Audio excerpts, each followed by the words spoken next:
আসসালামু আলাইকুম। আপনারা সবাই কেমন আছেন? আশা করি ভালো আছেন। আমিও ভালো আছি। আজকে আপনাদের সঙ্গে পেঁপের তরকারি রেসিপি শেয়ার করছি একদম কম সময়ের মধ্যে।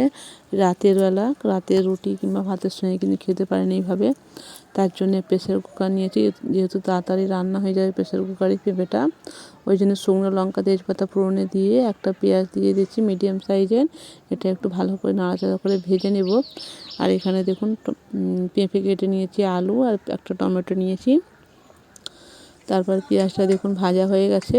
এবার এখানে আমি রসুন বাটা দিয়ে দিচ্ছি, তারপর টমেটো একটা দিয়ে দেব। দিয়ে ভালো করে একটু কষে নিতে হবে যাতে টমেটোটা নরম হয়ে যায়। এখানে এখন কিছু মশলা আমি দেবো না। টমেটোটা নরম হয়ে যাওয়ার পরে এবার আমি এখানে মশলা দিয়ে দিচ্ছি। হলুদ গুঁড়ো সামান্য আর লঙ্কা গুঁড়ো একটু দিয়ে দিচ্ছি। 4 চামচের হলুদ গুঁড়ো হচ্ছে একটু বেশি। তারপর ভালো করে একটু কষে নিতে হবে অল্প অল্প পানি দিয়ে। তারপরে এখানে লবণ এখন আমি অ্যাড করছি, আগে লবণটা আমি দিয়েছিলাম না। লবণটা দিয়ে আবারও ভালো করে কষে নিতে হবে। প্রেসার কুকারে কিন্তু তাড়াতাড়ি রান্নাটা হয়ে যায়, আর রান্নার টেস্টটাও কিন্তু খুবই সুন্দর আছে যদি একটু ভালোভাবে রান্না করেন। দেখুন কষানো কিন্তু হয়ে গেছে, তেল ছেড়ে আসছে।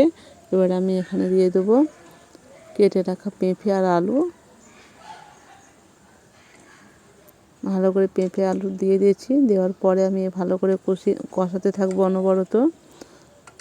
আঁচটা মিডিয়াম টু হাই রেখে ভালো করে কষিয়ে নিতে হবে যতক্ষণ না পেঁয়াজটা পুরো একদম নরম হয়ে যায় আর তেল ছেড়ে আসে।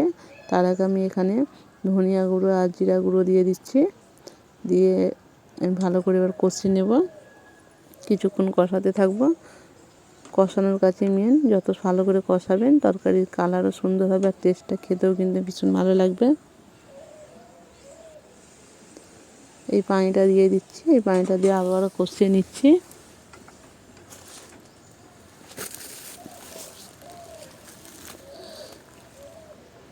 দেখুন কষানো কিন্তু হয়ে এসছে আমার, পুরো একদম মশলার সঙ্গে পেঁপে আলু পুরো মিশে গেছে। এইভাবে কষিয়ে নিতে হবে পুরো একদম মশলাটা আলুটা যেন একসঙ্গে মিশে যায়। এবং কত সুন্দর একটা কালার চলে আসছে। আমার কিন্তু কষানো হয়ে গেছে। আমি আর পানি দিয়ে দিচ্ছি। পানিটা কিন্তু কম করে দিতে হবে, যেরকম ঝোল যতটা পানি থাকবে ততটাই কিন্তু রয়ে যাবে। আমি এরকম পানিটা দিচ্ছি, যেহেতু রাত্রে ভাত কিংবা রুটির সঙ্গে কিন্তু এরকম থাকলে খেতে বেশি ভালো লাগবে। এবার আমি উপর দিয়ে ধনে পাতা ছিটিয়ে দিচ্ছি, দিয়ে আমি ঢাকনা দিয়ে দিয়েছিলাম। তারপর সেদ্ধ হয়ে যাওয়ার পরে এবার আমি এখানে ভাজা জিরে গুঁড়ো নেই গরম মশলা দিয়ে এবার ঢাকনা দিয়ে দেবো। এবার আঁচটা মিডিয়াম পুরো একদম লো রেখে 3টে সিটি দিয়ে দিচ্ছি।